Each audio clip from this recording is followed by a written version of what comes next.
বাহিরে অনেক পরিমাণ একটু আগে ঝড় বৃষ্টি হয়েছে, এই জন্যে আমার হাজবেন্ড আর আমার বাচ্চাদেরকে নিয়ে যাচ্ছি একটু নিচে। তো বারান্দা থেকে দাঁড়িয়ে দেখলাম যে বাহিরে অনেক কুকুররা দাঁড়িয়ে ছিল। তো এই দেখে আমরা আসলে আসলাম। তো আপনাদের সাথে এই ভিডিওটা শেয়ার করতেছি যে আমাদের আশেপাশে এখন অনেক বন্যা। তো কুকুরদেরকে একটু খাবার দিয়ে সহযোগিতা করবেন, ওদের পাশে থাকবেন। আমরা মানুষদের জন্য সবসময় মোটামুটি করার চেষ্টা করি, কিন্তু এরা কিন্তু যাওয়ার জায়গা পায় না এবং কি এদের খাবারও কিন্তু অনেক কালেক্ট করে খেতে হয়। তো আমার এই জায়গায় অনেক কুকুররা থাকে। প্রতিদিন রাতে আমার হাজবেন্ড চেষ্টা করে অফিস থেকে এসে ওদেরকে খাবার দেওয়ার।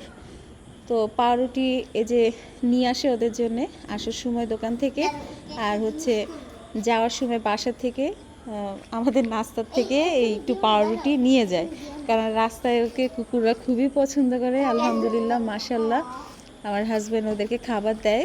মানে মনে হয় যে ওরা অপেক্ষা করে কখন আমার হাজব্যান্ড আসবে আর এদেরকে খাবার দিবে। তো সব সময় তাই না, সব সময় গেটে দাঁড়ায় থাকে।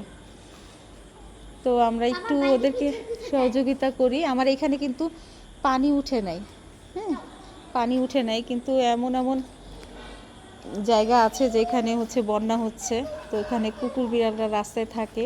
তো আমরা যেভাবে পারি ওদেরকে যদি একটু খাবার দিয়ে সহযোগিতা করতে পারি, ওদেরকে একটু আশ্রয় দিতে পারি। মানুষের ফ্ল্যাটে এসে যদি বসে থাকে আশেপাশে দরজায় কোনা চিপাতে, তাহলে অবশ্যই চেষ্টা করবেন ওদেরকে তাড়ায় না দেওয়ার, ওদেরকে একটু জায়গা করে দেওয়ার, ওরা যেন থাকতে পারে। বন্যার সময় ভেসে বেড়াচ্ছে, এটা দেখতেও খারাপ লাগে, থাকার জন্য কোনো স্থান নাই। হ্যাঁ, আর নাই, আর আসে নেই, আর দুইটা খাইয়ে গেছে গা। তোমার কি রুটি শেষ? তুমি ডাক দিলে আসবে না ওরা? আমি সচরাচর প্রতিদিন নিচে নামি না, আজকে ওই বিড়ালটা আমার দরজার সামনে ডাকাডাকি করতেছিল, যার কারণে আসলে নিচে নামা। যে ওকে যেহেতু খাবারটা দিচ্ছিলাম, তো ভাবলাম যে একটু নিচে নেমে হাজবেন্ডের সাথে আবার দিবে। ঘরে পাউরুটি, ফ্রিজে পাউরুটি আছে নাকি দেখো তো। তোমার হলো এখন তো সব জায়গায় বন্যা হচ্ছে, বন্যাতে অনেক কুকুর বিড়াল ভেসে যাচ্ছে, যেগুলোতে মনে করো যে আমরা যারা সচেতন নাগরিক আছি তাদের উচিত তাদেরকে সেফ জায়গায় রাখার জন্য এবং তাদেরকে খাবার দেওয়ার জন্য। রাইট, ঠিক আছে, কারণ এদেরকে খাবার দিলে এরা ভালো থাকবে, সুস্থ থাকবে।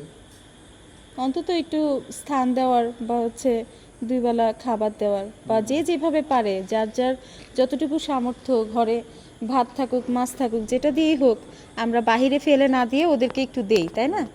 দিলে ওদের জন্য খুব সহজ হয়ে যাবে বেঁচে থাকার লড়াইটা। একটু বিলাই ধরে আসছি বাবা, বিলাই ধরে আসছি আমি।